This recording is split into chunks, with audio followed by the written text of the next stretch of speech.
Alhamdulillah, Alhamdulillah. In the name of Allah, we praise Him, we seek His help, and we ask for His forgiveness. We seek refuge in Allah from the evil within ourselves and from the evil of our actions.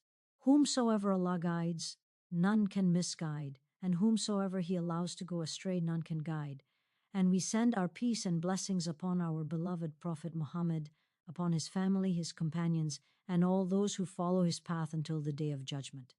My beloved brothers and sisters, we are living in a time where nights are no longer quiet. Screens glow until our eyes are heavy. Notifications steal our focus. Sleep comes late, and even when we lie down, our hearts are restless. Subhanallah. We are exhausted not because we work too hard for Allah, but because the dunya never lets us rest. And in the middle of this noise, Allah calls us softly, gently, lovingly. In the last third of the night, have you ever felt that heaviness in your chest that no one sees? That sadness you can't explain? That guilt you push away during the day? My beloved brothers and sisters, Allah did not leave us alone with that pain. He gifted us a secret meeting, a private conversation, a night prayer that heals hearts. It is called Tahajjud. Allah, in His infinite mercy, descends in a way befitting His majesty in the last third of the night and asks, "Who is calling upon me so that I may answer him? Who is asking me so that I may give? Who is seeking forgiveness so that I may forgive?" Subhanallah, imagine that. The King of all kings calling you by opportunity. My beloved brothers and sisters, Tahajjud is not for the perfect. It is not for scholars only. It is not for those who pray long hours. It is for the broken. It is for the sincere. It is for the one who whispers, "Ya Allah, I don't know where else to go." And Allah is gentle. Allah is not harsh. Allah loves ease for you, not hardship. He does not look at how long you stand, but how true your heart is when you stand. Our beloved Prophet Muhammad, peace and blessings be upon him, taught us that the deeds most beloved to Allah are those that are consistent, even if they are small. Subhanallah. Not the longest prayer, not the loudest dua, but the one you protect, even when it is small. Let me give you an analogy, my beloved brothers and sisters. A plant does not grow because you drown it once a month. It grows because you water it a little every day. Your heart is the same. Tahajjud is that gentle watering in the darkness of the night. So today, let me share with you a simple, powerful, and realistic way to pray Tahajjud properly.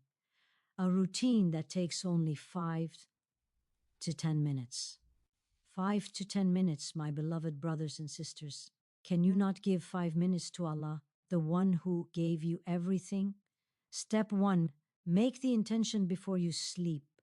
Before you lie down, say in your heart, "Ya Allah, I intend to wake up for Tahajjud." Even if you fear you may not wake up, make the intention. Our Prophet taught us that a sincere intention is rewarded, even if sleep overcomes us. This intention softens the heart and invites Allah's help. It is powerful because it costs nothing, just sincerity. Step 2, wake up even briefly. Tahajjud begins after Isha and after some sleep. Even if you wake up 10 minutes before Fajr, subhanallah, that is Tahajjud. Shaitan will whisper, "You're too tired." Tomorrow, my beloved brothers and sisters, tomorrow is Shaitan's favorite word. Do not listen. Sit up. Even if your eyes are heavy, even if your body complains, this small struggle is beloved to Allah. Step 3, make a light wudu and stand before Allah. As the water touches your face, intend that Allah washes away your sins. The Prophet taught us that sins fall away with wudu. Feel it, believe it. This is powerful because it prepares both the body and the soul.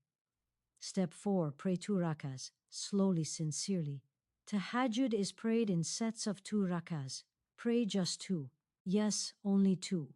In the first rakah, recite Surah Al-Fatiha, then something short like Surah Al-Ikhlas. In the second rakah, Surah Al-Fatiha and Surah Al-Falaq or An-Nas. Why short surahs? Because Allah looks at presence, not performance. The Prophet taught that the best prayer is the one done with humility. These 2 rakahs are powerful because they are achievable. No excuses, no overwhelm. Step 5, prolong the sujood. My beloved brothers and sisters, this is the heart of tahajjud. In sujood, you are closest to Allah. Stay there a little longer. Say Subhana Rabbiyal A'la. Then speak to Allah in your own words. Cry if you need to. Ask for forgiveness. Ask for guidance. Ask for that thing you never tell anyone. The Prophet encouraged us to increase dua and sujood because it is most likely to be accepted. Why is this easy? Because no fancy words are needed, just honesty. Step 6, make a short, focused dua. Raise your hands and ask Allah for 3 things: forgiveness for your sins, something you desperately need, Jannah, and protection from the fire. Even the companions would prioritize forgiveness first, because sins block blessings. This dua is powerful because it aligns your heart with what truly matters. Step 7, end with witr if you have not prayed it. If you have not prayed witr yet, end your night with 1 rakah of witr. The Prophet never left witr, whether traveling or at home. Witr seals your night with remembrance of Allah. It is simple, light, and full of reward. My beloved brothers and sisters, can you not give 5 minutes to Allah when He gives you breath every second? Can you not stand briefly before the one who will one day ask you to stand for much longer? Do not say, I will start when life is calmer. Life will not calm down. Shaitan will not retire. Start now, even once a week, even once a month. Consistency grows with sincerity. Tahajjud changes hearts. It brings clarity. It strengthens iman. It opens doors you didn't even knock on. Subhanallah, many of the righteous used to say that when something mattered deeply to them, they took it to tahajjud. Remember, my beloved brothers and sisters, this dunya is temporary. Nights pass, days pass. Only what you did for Allah remains. Let us raise our hands together. Ya Allah, we ask you in the quiet of this moment, forgive our sins, the ones we know and the ones we forgot. Ya Allah, heal our hearts, our families, our marriages, and our children. Ya Allah, grant us strong iman, sincerity in worship, and sweetness in prayer. Ya Allah, allow us to taste the beauty of tahajjud and never deprive us of standing before you in the night. Ya Allah, grant us health, peace, and halal sustenance. Ya Allah, unite us with our beloved Prophet Muhammad in Jannatul Firdaus without account. My beloved brothers and sisters, if this reminder touched your heart, like this video so it reaches others. Subscribe to the channel so we grow together in Iman. Comment below where you are watching from so we can make dua for one another. And share this reminder with someone you love, because guiding someone to good is a charity that never ends. May Allah subhanahu wa ta'ala accept from us all. Ameen.